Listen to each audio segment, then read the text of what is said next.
Hello, I'm the Pink Phantom, and this is my podcast. Join me as I delve into the world of games and gaming, and especially old school RPGs. Together, let's voyage into the astral realm and check out my phantom thoughts. In this episode, I have call-ins from Spencer from the Keep Off the Borderlands podcast, Jason from the Nerds RPG Variety Cast, BJ from the Arcane Alienist podcast, and Daniel from the Bandits Keep podcast and YouTube channel.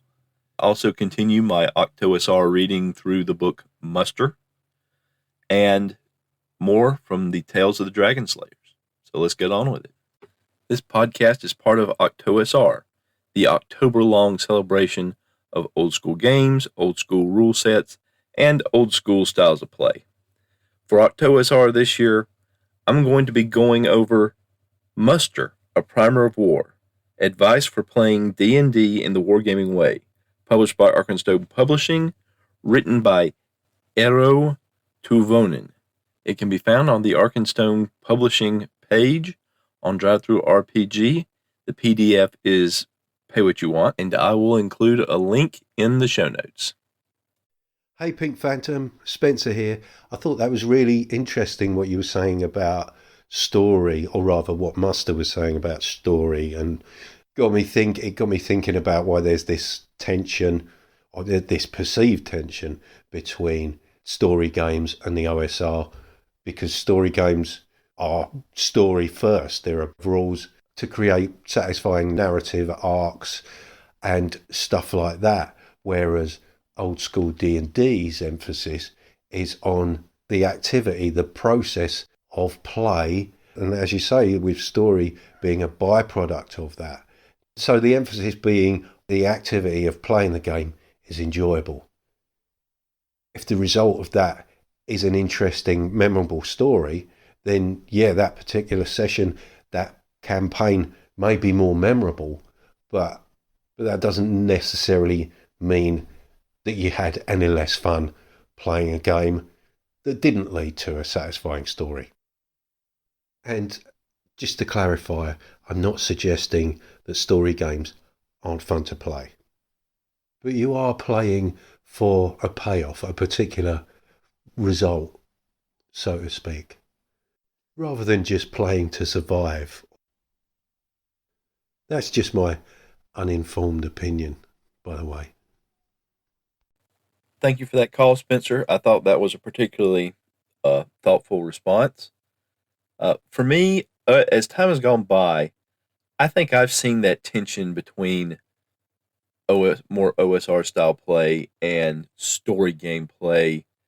I think a lot of it is a misunderstanding among some components of the OSR of what story games actually are, and that there's really not as much difference, except that story games pick up the process a little later. That is, in an OSR game, you're starting with essentially a blank slate.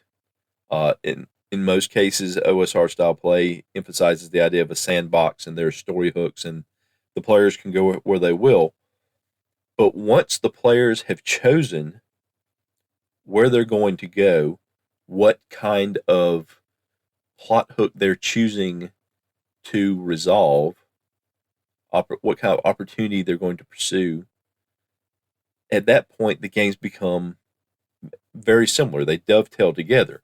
The difference is that rather than going through the process of kind of working within a world before discovering what you want to pursue, story games try to pick up the thread at that point, where the pre-game session zero, whatever you want to call it, is spent working out what they're going to be chasing, what they're going to be trying to resolve ahead of time, so that there's less randomization, there's less rolling on tables, and there's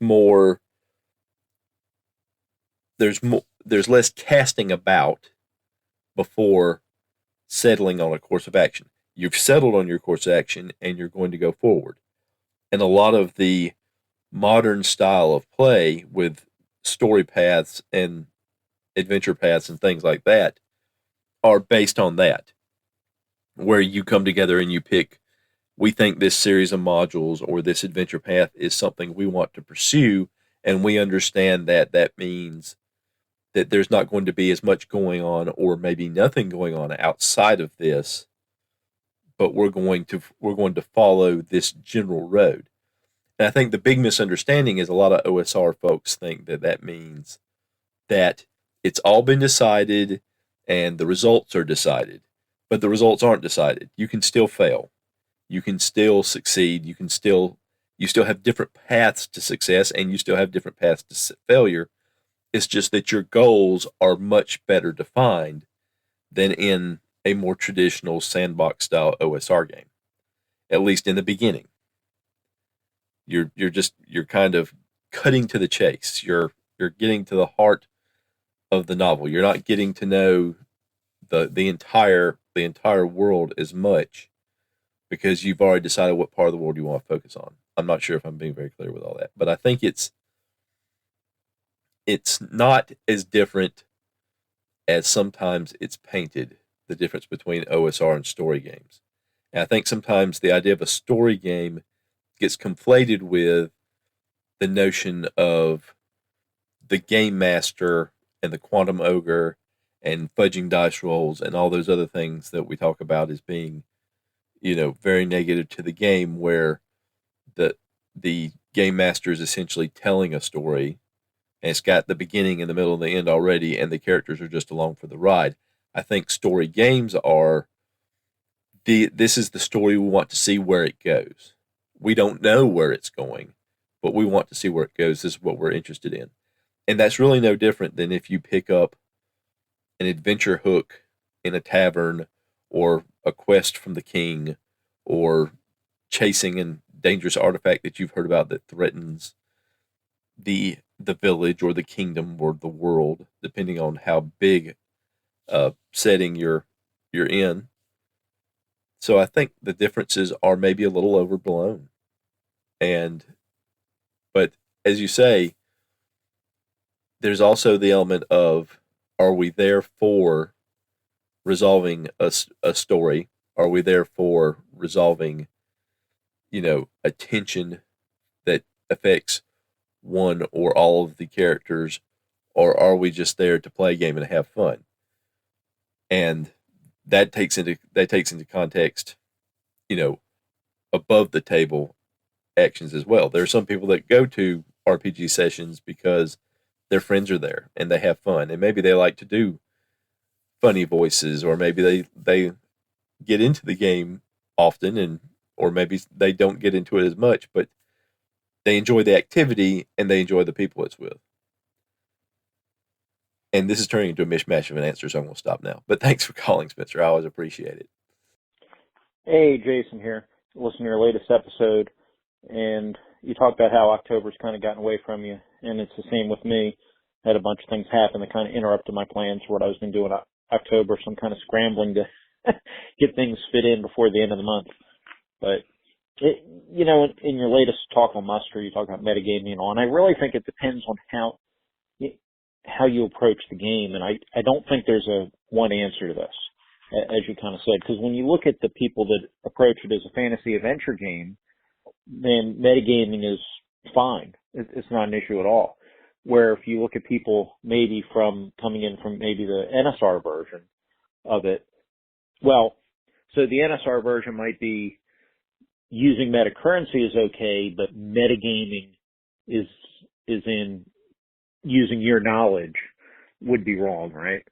So it's an interesting conundrum. It's kind of like, Joe over Hindsightless has complained about characters gamifying by using the initiative order in Pathfinder to their advantage, right? And I might be misspeaking. I'm pretty sure Joe listens, so maybe he'll call in. But the idea that, by using that knowledge of the initiative order and what order people are going to attack and the monster's going to attack is cheating on the player's part.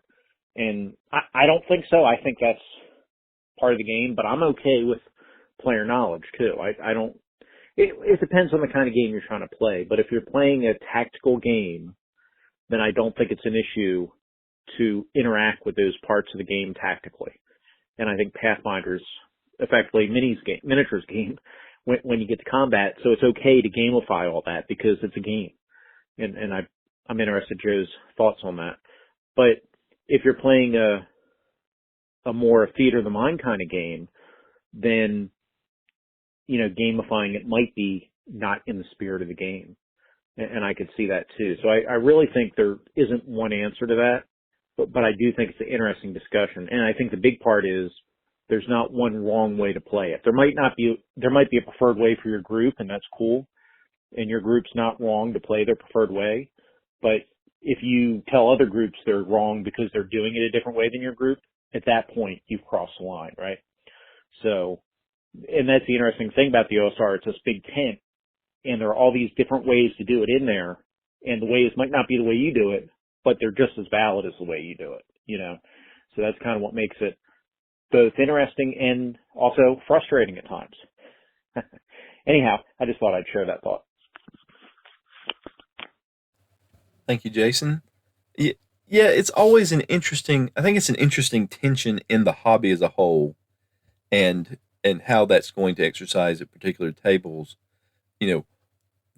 How you divide what's taking place on the table and what above the table, which can be player knowledge of the real world. It can be player knowledge that they read in a supplement that affects the game they're playing. It can be player knowledge of the game mechanics.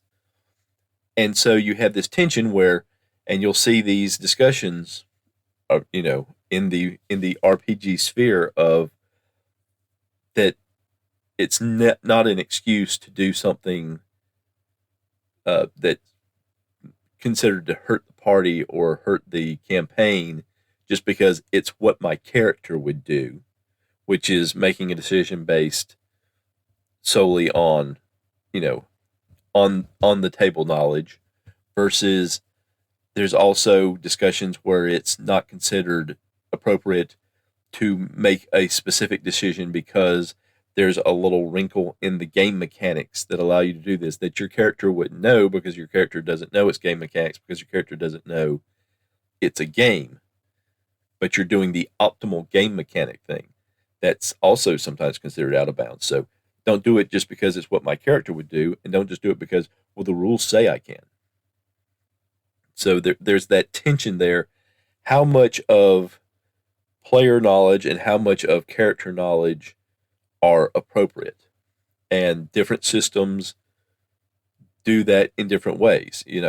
Different rule sets handle that in different ways. I mean, Gary Gygax was notorious for, in the Dungeon Master's Manual, saying that there should be in-game consequences for players who read the DMG and utilize that knowledge that their characters wouldn't have in the game world, that they shouldn't read it, that they shouldn't know it. So it started early, and it's happened often, and it's a rotating, and it's interesting to see where the balance is and where the balance is going to be.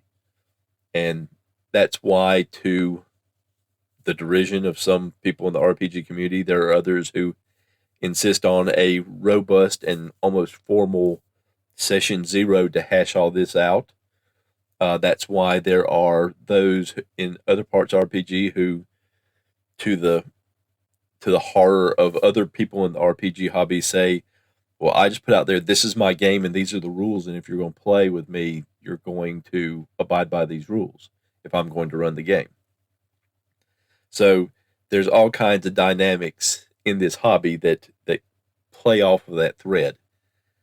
And it's interesting to see where, that fits with groups, where that fits with individuals, where something that's fine with most people, but just for you or for me, it's just, nails on the chalkboard. But yeah, I think that's a good observation. And thank you for calling in. And October is still getting away from me rapidly. But I like to think I'm staying ahead of the boulder like Indy did. So hopefully I won't go squish, and hopefully there are no angry natives with a Frenchman guiding them, waiting for me at the end of the cave. Thanks again for calling, Jason. Oh, why am I so silly today? Hello, Pink Phantom. This is BJ, the Arcane Alienist. I've been enjoying your recent episodes. I really like your installments where you're going through muster. I'm enjoying that, as well as your live play. Those have both been really great things to listen to. You recently got into talking about system mastery versus player skill, things like that in the OSR, and you mentioned, kind of alluded to the time before you had kind of gotten back into things. And I remember system mastery being kind of a thing when third edition came out as sort of a goal. And the way, if I'm remembering correctly, they defined system mastery was the idea that there's an optimal way to play, and that players would, only through making multiple characters and trying out different options and going through the cycle several times could you master the art of playing Dungeons and Dragons third edition. And that, I think that was supposed to encourage creativity and trying a lot of different things out and a lot of playability and people coming back to try new things out. And that's great if you're 17 years old and you can play for 3 hours, 4, 5, 6 hours a time, 4 days a week with your friends. But by the time third edition rolled around, I was, a working adult with a full-time job and other responsibilities. So it was hard to keep up with the few hours a week I had to devote to gaming. And I think that's a little bit of what, if not directly, indirectly, the OSR was one of the things they were rejecting from Wizards of the Coast's version of Dungeons & Dragons with third edition, was this idea that you had to have this level of system mastery that would take lots of time. I'll guess that technically that is a type of player skill, that you're bringing your knowledge of the game, but I don't think it's the type of player skill we see in OSR, where it's more not about building your characters, because your characters are relatively simple and the rules are very simple, and there's not a whole bunch of moving parts. And so you just can, it's very quick to run the rules. So there's a certain level of system mastery in OSR style games and in old style versions of D&D.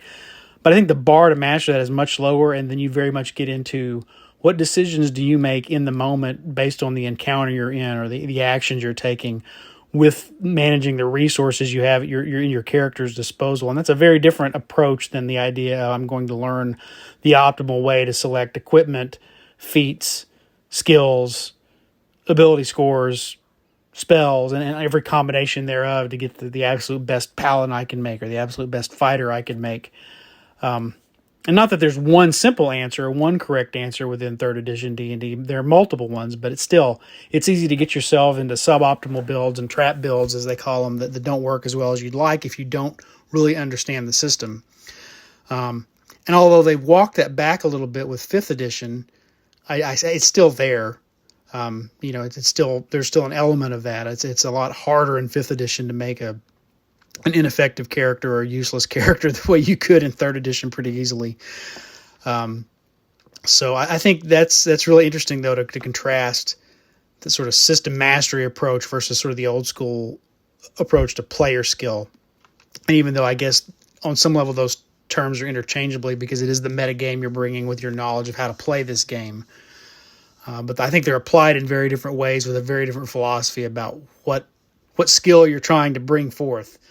Whereas with OSR games, it's a little bit of resource management, a little bit of critical thinking, a little bit of strategic planning in the moment with what you've got now, and that may vary from time to time, versus what that is in a newer game, which is optimizing your build and mastering all the nooks and crannies of the complex rules of how everything interacts, almost to the same level that the dungeon master has to have to run your character. So anyway, enjoyed the discussion, and I'm looking forward to hearing your further installments on both on your review of Muster and on your solo play. So take care. I'll talk to you later. Thank you for the call, BJ. Yes, I did. The in the book, the term system mastery was used as a list of other values to pursue in RPGs versus the wargaming way, along with immersion and story. And so I think you're right. I think I conflated some things. I believe listening back to that episode, what I wasn't clear about was the argument within the OSR, or the discussion that OSR adherents have of player skill over system mastery. And I didn't mention that really, I think, at all. I wasn't clear on what that was. But you're right. System mastery is something that applies more to WotC era D&D and forward than TSR era D&D and backward, or up through TSR era. So that's the difference between player skill and system mastery, is what's talked about in OSR circles. But I wasn't clear about that dividing line when I made that commentary. I just saw system mastery, and in my head it made sense the way I said it, but it wasn't as clear when it came out of my mouth, which is true of a lot of things sometimes. But I do think there is some system mastery within OSR products. It's more on the parts that I think a lot of people don't necessarily play, like the effects of party composition, which has a lot to do with the relationship between the races and the relationship between alignments, because there's certain groups that you can't put together because they don't get along well, or because they have completely different values in terms of the alignment scale. Like a paladin can't partner up with an assassin because assassins have to be evil, and a paladin can't partner up with an evil character. And even if you go into Unearthed Arcana, where barbarians have to destroy magic items and can't associate with magic users until very high levels, things like that. So system mastery in that kind of a context would probably be one of the limited areas where it would apply to old school play OSR rule systems. I think the one that would come up the most would be encumbrance, because, as you said, it's about how you use OSR play is about how you use what you have, and a lot of that in OSR rule sets is the difference between how you power up is more about the magic items you carry and the equipment you have, and you can only carry so much. So you have to say, okay, what are we taking in? Because we know we're going to have to bring some treasure out, hopefully. So we have to leave extra, and how are we going to get it there, and how is that going to work, and what do we do when we run out of torches or food or what have you? But that's a very good point to make about system mastery is not typically an OSR value, and I didn't contextualize that in that episode that you were listening to. So thank you for the call, and I appreciate you listening. Hey there, Pink Phantom. Daniel from Bandits Keep calling in. Great episode about muster. Yeah, I'm really enjoying your read through and your thoughts on this book. I have to say there was a moment there when you were reading, though, that I was kind of like, I don't love when authors of books put down the way things are written, or creators, and say that they're illegible or not organized or whatever. Okay, you go create something that effectively changes the gaming hobby forever. So anyways, but then they spun around and basically, I agree with you. I think they're saying more or less what I agree, which is the base rule set is not to be looked at as it can never be changed. I mean, there is a certain challenge. Like I know, for instance, Jason, I'm calling upon Jason, so he'll probably call in, likes the challenge of trying to run, let's say, first edition rules as written. But I don't think that's because, and I mean, not to speak for him, because he thinks that if you don't do it, you're somehow, violating some cardinal sin. I think it's because it's a challenge. Can we play with this person's house rules, if you want to put it that way? In fact, I've even said before that I think the DMG is more or less Gygax's house rules. He's just telling you how he did things, And I think that is a good attitude to take once you know the game. And this is where I'm going to, I guess, somewhat maybe disagree with the book. I'm not sure. Obviously, I didn't read the whole thing, but I think that's cool. I think that way to play, that place to be where you're going to change the rules, you're going to adjust the rules, you're going to play what's best at your table is good once you are an experienced GM in whatever system. I think that somebody starting out and the first thing they do is they're like, hey, I just picked up X and Y game. What are some popular house rules? Or I'm running my first game of D&D. What are some homebrew classes I should add? I think that's a bad, and I hate to use the word bad, but I don't think that's a good, we'll say that, way to step into it, because I think that if you start house ruling and start adding things and start making changes without understanding the system wholly, then you will find yourself in a weird spot. I'm not going to say you won't have fun, but I think that ultimately you will find yourself in a weird spot. That's just my opinion. I mean, me, of course, I've been playing now for a while. Again, I'm I'm obsessed with games, clearly, because I'm constantly playing and tinkering and changing stuff. So I do exactly what this book says. I agree. My game is not Arneson's game or Gygax's game or Mentzer's game or your game or anybody's game. It's my game. And I make changes. I do adjustments. And I do it based on what my table enjoys and what's going on at my table. And some changes I make because the players make statements. Some of them I make because I think will work. And I think that is ultimately almost like the high point for me of your kind of RPG group experience is when you are effectively creating your own set of rules. So I think that I agree with you. That's kind of what they're saying here. And I agree with I don't love that they kind of have to chop down people's writing and their rule systems in order to kind of make that point, because I don't think it's necessary. But other than that, I agree with it. Maybe I'll eventually pick this thing up. I keep saying I'm going to. I mean, the price is right. Although I'd want a physical copy if they still have them, because I do not like reading long PDFs. In any case, I'll talk to you soon. Keep up the good work. Thank you for the call, Daniel. I think I agree with pretty much everything you said. The comments, people love to take shots at, especially the first edition, because and the DMG, because it's very stream of consciousness sometimes. Put this here, put that there, put that there. So it's hard to know where to find stuff. The good thing is that book does have both a table of contents and an index, so that makes things a little easier. And he threw some good highly used charts in the back. So, but yeah, it's it's a first. Not only is it his house rules probably, but it's really first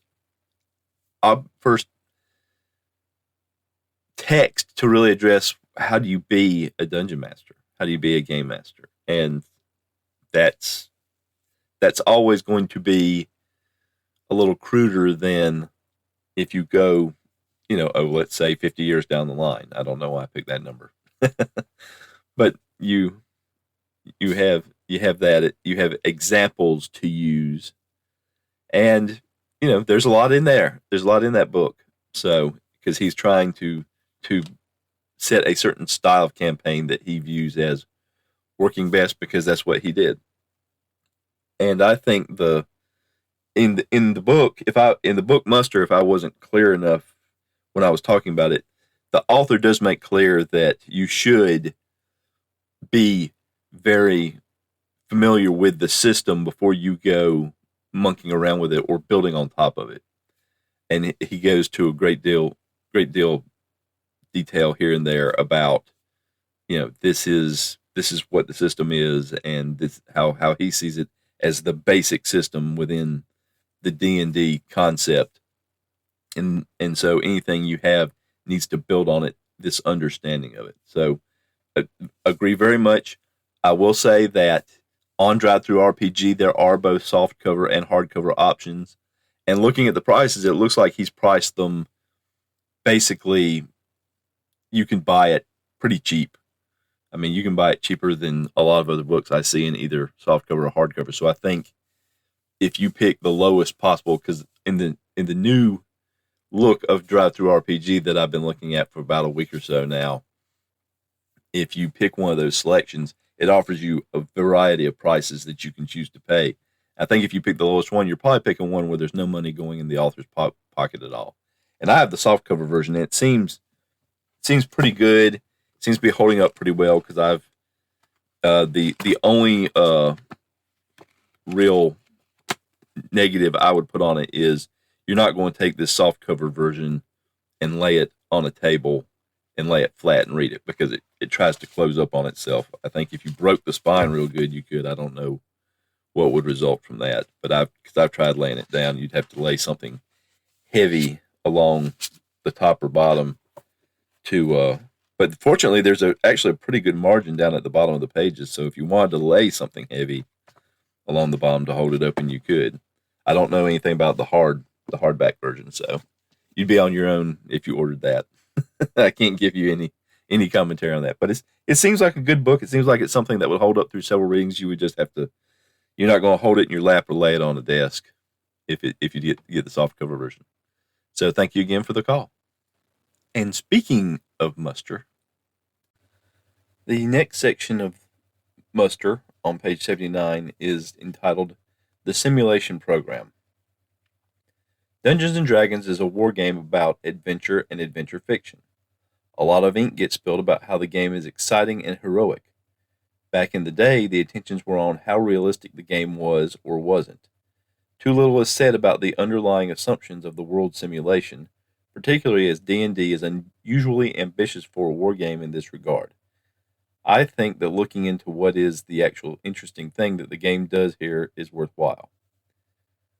D&D's famous character leveling system allows player character adventurers to grow stronger as they succeed in adventures, moving on to new, more dangerous, and exciting adventures. The conceit is often presented as modeling growth of skill and career experience on the part of the character, something that makes little sense when you look at the general thrust of the rules. If the rules are simulating training and experience, how those things actually work for human beings, they are truly bad at it. Human beings become more traumatized, not more skilled, by being used as punching bags by monsters. An ugly undertone to the question is brought by the clear gamification concerns introduced into the game by its early developers. The potential in varying rewards and punishments in a gambling fashion. More often than not, to choose entertainment over enlightenment. Not always, but all too often the game seems to take its shape from the awful convenience of the tyranny of fun. The answer to why characters grow stronger over time is that it's the best way to hook you. Were this to be the answer to the question of D&D's simulative program, the game would be no better than its infinite video game descendants. See numbers grow bigger, a progress bar dings, the stultifying opium of our age. Stepping outside the text for a moment, when he used that phrase, the tyranny of fun, it triggered in my mind the debate in the RPG community, of which the OSR contingent usually falls on the negative or no side of the rule of cool. That is, to allowing the players, through their characters, to do something, to try something, to be more likely to be successful at something, just because the results would be cool if it actually succeeded. So that's not exactly what he's talking about here. He's talking about more about the treadmill aspect, the endorphin spikes, the same things that the apps on your phone use to try to keep you playing over and over and over again, hoping you'll pour money into the app. But it was something that triggered in my mind, and I wanted to mention that. Getting back to the text, a section he calls a model of heroic narrative, which is the next subsection we're in here. Here's the positive substance I see in D&D. The game's program of study as a war game concerns a shifting dial of dramatic privilege. That's in bold text. Characters of higher level are intended to model the way adventure protagonists in more high-flying, more stylized genres of adventure storytelling operate and relate to the world around them. Under this interpretation, player characters start at first level and advance to higher levels through successful adventuring, because the activity of play acts to test and prove the given character's nature as a true protagonist. The game is modeling protagonism through the whimsical conceit that we only discover who are the heroes by seeing who survive heroic adventures. Your character only gains the modeled advantages of being the hero as a consequence of first surviving a heroic adventure successfully. Here it is essential to understand the distinction between a game that models the heroic stature of the fictional protagonist and one that models how stories actually develop in terms of plot. D&D is the former type. The game is supposed to provide a reliable spread of outcomes and adventurous challenges for fictional heroes pitted against adventurous perils using fuzzy logic to bridge uncertainties in the model.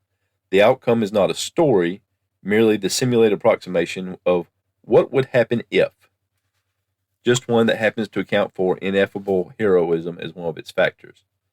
Understanding this scheme is a precondition to truly wargaming with the D&D chassis, as you cannot calibrate the rules mechanics and make appropriate rulings without a clear understanding of what it is that you're modeling. Wargaming lives from modeling, so for a game intent on modeling pulp adventure fiction, you got to be able to grab a Doc Savage novel and assign mechanical benchmarking to the character on the basis of the text. What level is Doc Savage?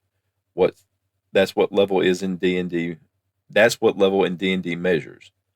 The degree of romantic distinction the genre hero exists in, if you will. This used to be something of a pastime back when wargaming in D&D was more popular, debating what is the appropriate level to model, say, Gandalf the Grey or Conan the Barbarian. I'll freely admit that I'm offering a fairly novel theory of what D&D is about, but it also feels like I'm not the first to wander these paths. The baseline simulation. Before considering the way the dramatic privilege of the protagonist maps into the game's rules, it is necessary to consider the baseline reality simulation utilized by D&D. The game offers a complete, simple model of how the underlying fictional setting functions when dramatic protagonists are not around. The dramatic privilege operates against this baseline and gains its significance from it.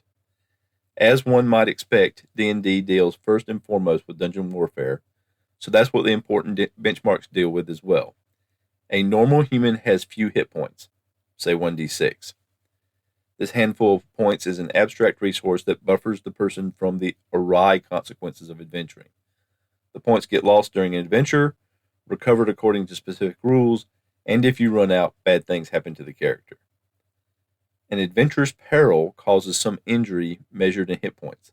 A foeman striking a character with a sword might cause 1d6 damage, so a fairly commiserate amount compared to how many points their victim might have. The strike may prove traumatic or not. Other perils cause HP damage likewise, more for perils considered more definitely dangerous. Joining battle for default combatants, normal soldiers say, is a confusing affair where, barring specific defenses and armoring, everybody has a roughly 50-50 chance of hurting their foeman over a unit of melee time. Might happen, might not, but if you keep at it, somebody's going to get hurt sooner or later. There's potential for defensive strategies to take those odds way down. Other risky maneuvers have similar might happen, might not odds calculations. When hurt does happen, see above for how hit points burn. Numbers go up for two distinct reasons. Either a given creature is actually superhuman in some relevant way, like a hippopotamus is larger and stronger than a human, or they're considered to hold superior thematic agency in the form of levels.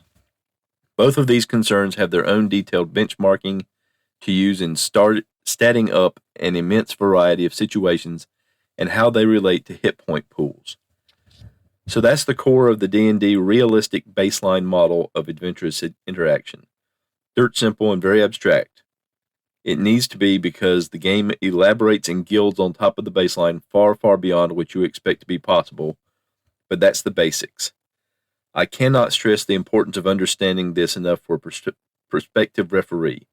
When you need to know how much damage it does when an engine block fails on a car mechanic, the answer is not in the rulebook, but it sure is in the simulative model. 1d6 points is appropriate for ordinary, non-supernatural perils that have the potential to cause serious injury and death, but no certainty of it. The book then goes on to talk about the concept of leveling. Here I'm going to page 86. In practical terms, here's how leveling and the attendant HP gain align with literary genre. First level characters, low tier adventurers, approximately 3 hit points worth of realistic protagonism are barely important enough to have a name. They would be right at home in a realistic adventure story, the kind where characters sometimes die and there are no heroes per se. Everybody is just a person trying to survive. If these adventurers did not insist on going into horrible places to meet terrible fates, they might as well be ordinary people. At this level, adventurers have roughly as many hit points as any normal human. They don't have any particularly wondrous special abilities or privileges. You're essentially playing an everyman desperate enough to embark on a dangerous adventure.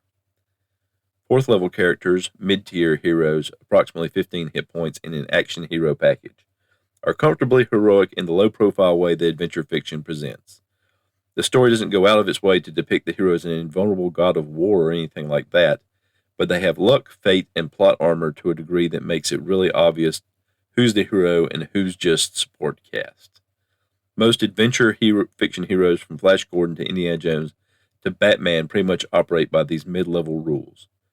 The core mechanical difference compared to normal people is such that characters have a fair amount of hit points buffer helping them survive risks they take, and some fairly exceptional skills, of course. 8th level characters, high tier superheroes, approximately 30 hit points of emblematic, larger than life presence, are essentially superhuman. The rules twist and massage reality in their favor in a number of ways. Their skills border on fantastic perfection, and in the fantasy genre, they wield many mighty magics. The upper end of the adventure fiction power curve presents such characters, but it's also the level at which adventure fiction starts to turn into something different. Stories are perhaps less about adventure and more about idealized forces on a clashing course. And then under the section, how the rubber hits the road, you want peril rules, combat whatever, that allow characters to maneuver in between taking hits. Let that HP pool be a threat clock. This is the way the game handles heroism. Where another would have fallen, the hero keeps going. The first ambush of the bad guys luckily misses, deducts hit points. That is the dramatic privilege. And then moves on to talk about character class and simulation. Taking the preceding as established, what is then the role of character class in adventure fiction simulation? Besides level and hit points, that's the most striking single mechanical conceit in D&D. As with character level, I obviously do not consider it credible to treat character class as modeling diegetic occupation or social class. If that's what it was doing, it would be doing a terrible job. I would argue instead that the character class posits to model protagonism privilege of a specific literary archetype. This is why character classes are generally based on the idealized archetype of this or that kind of literary protagonist, and why they are filled with specific rules about how that type of character breaks the normal rules of the game at different levels. With most of its rules mechanics simple and concerned with the practical, this is where the bulk of the game's attentions lie, in charting what kinds of heroes can exist in the game setting and how they interact with the world and each other. When choosing what classes exist in your campaign world, you are modeling the kind of dramatic protagonism that the campaign at hand accepts as real. The last thing I'm going to pull from this section of the book is on page 85, and it's a little subsection entitled D&D Core Mathematics. The first part talks about the linear HP gain that he talks about in the section I just read a lot through, and talks about logarithmic damage. And what he means by this, and I'm just going to read this part of the text because I think it's particularly interesting. Level match damage scales sublinearly with characters and monsters gaining hit points faster than they gain damage dealing potential. Of course, exceptions abound, but the baseline of level appropriate peril seemed to roughly follow the binary logarithm 1d6 on first level, 3d6 on 10th level. And then it also talks about maneuver units. And he spoke about that a little bit in the previous section, that what this is basically how many hits, so to speak, can you take to your HP before you have to consider retreating. How much of that particular resource of luck and health and skill do you have before that you can utilize to combat the dangers around you. And we're beyond the text now. But what do hit points represent is a long running discussion in the history, particularly of D&D style games that utilize hit points in that manner, and what do they represent? From Are they a straight sample of what is your bodily health versus the overall luck and chance and circumstance that the character brings to bear to avoid injury, to avoid misfortune, to avoid setbacks, to avoid any kind of negative result that could essentially put your character or characters out of action. And the reading of this book is that this hit point versus and growth of hit points versus danger and growth of danger, how that relationship works.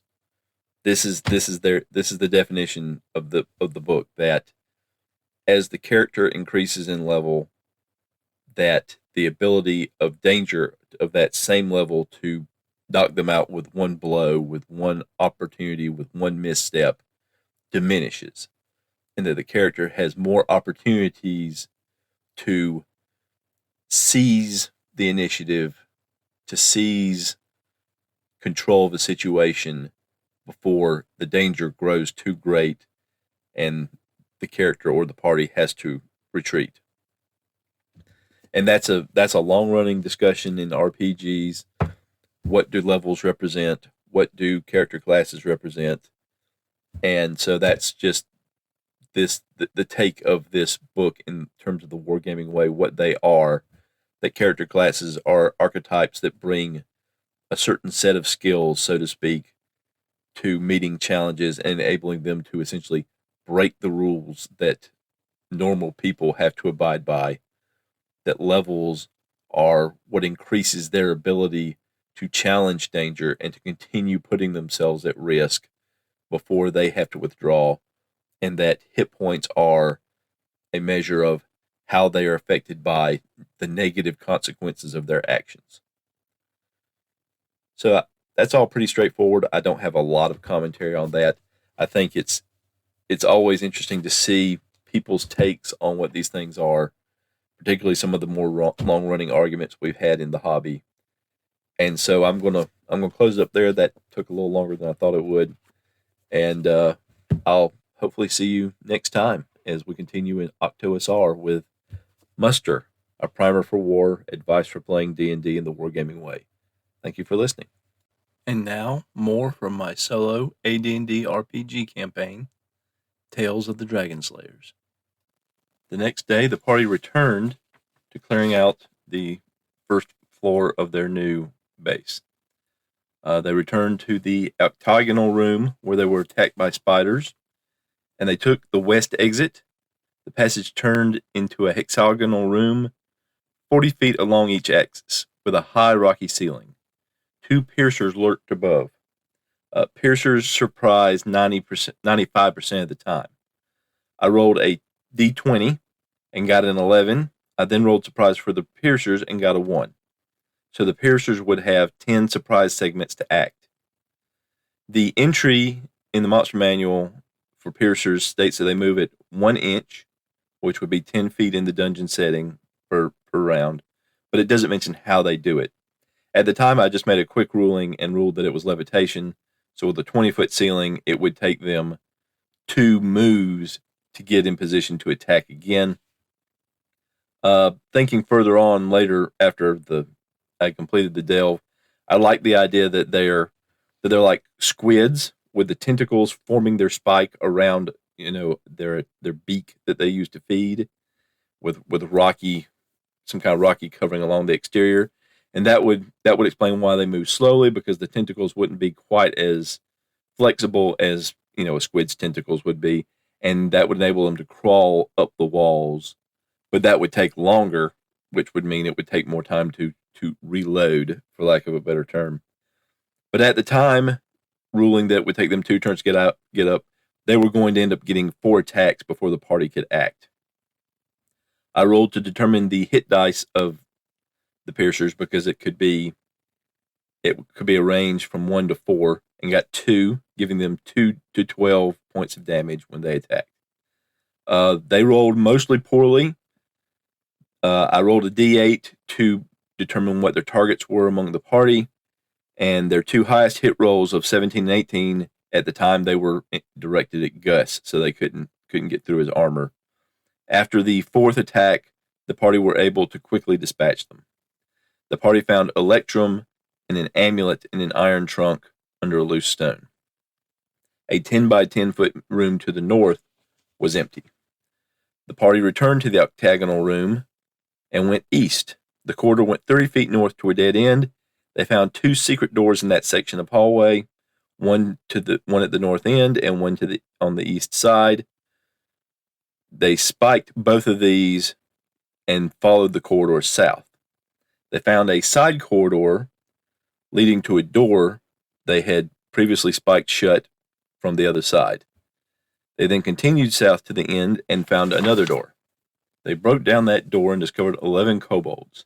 Neither was surprised, but the party won the initiative. The party attempted to negotiate, but the reaction roll was negative and the kobolds attacked. The party killed several kobolds and the rest failed the morale and surrendered. The room appeared to be an odd parallelogram around 40 feet by 30 feet. A search turned up an illusionary wall on the south end. The room was actually a 40-foot by 60-foot triangle. The kobolds were amazed when the party walked through the wall and returned with chests of copper pieces and silver pieces. The party then escorted the kobolds back to where their troops were stationed in the other part of the dungeon area. Returning to the octagonal room yet again, the party took a 20-foot wide hall south to a cross corridor that led east to a one-way door, which put them back in the long north-south corridor they had just been in previously. They then looped back around, returned to that cross corridor, and took the west channel, and they continued down there to where it turned north into an apparent dead end, but they found a secret door. And beyond that secret door, a small area with a chimney leading up. They returned back through and closed and spiked the secret door. They continued south along the 20-foot wide hallway to a large door. Behind it was a pit trap, which they detected thanks to Sven's trident, and they were skirted to find another large door beyond. When they opened that room, they found ornate frescoes all along the wall. This was a 20 by 20 foot room, and embedded in the frescoes were 1,000 copper pieces. A search of the room discovered a secret door to the west, but not one to the east. They never discovered that secret door. That particular secret door led through a little narrow, short, 10 by 10 foot long hallway back into the triangular room where they had not detected the secret door on the other end. They also did not detect a secret door to the south, which leads to stairs going down. So they took the secret door to the west to a short 20-foot long corridor, 10-foot wide, 20-foot long corridor that led to the northwest, where they kicked in a door and found another adventuring party. In this case, a paladin, a fighter, and 7 men at arms.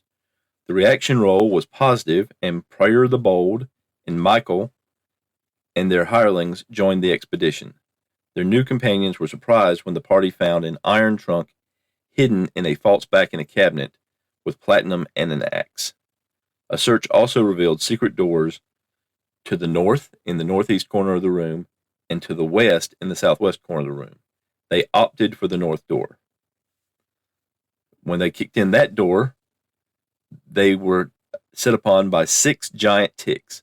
Edgar took a hit, but the party was able to kill the ticks easily otherwise and get to the one on Edgar before it could use its blood drain ability potentially to drain all his hit points. They found electrum and platinum in invisible metal coffers around the room. A search of the room found side-by-side secret doors in the middle of the west wall, which the party spiked shut. The party then returned to the room just to the south. There they encountered a wandering fire beetle, and new additions Michael and Prior took it out. The group then went through the west secret door. In the 30 by 20 chamber beyond, they found 11 gnomes. The reaction was very positive. The gnomes had taken refuge as they were trying to move out of the air from the dragon, and had many of their clan scattered around the dungeon seeking resources. The party said they would send any gnomes they found to this area and then escort them back to their home. The gnomes turned over pottery jars of gold and silver that they had found. The party then explored a hall leading south to a door. Beyond that was an empty 30 by 20 room.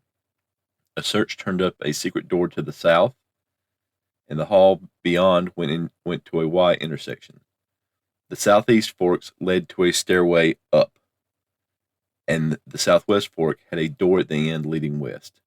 With the day coming to an end, the party spiked this door, and also the secret door that led to the hallway, and then returned to their base of operations.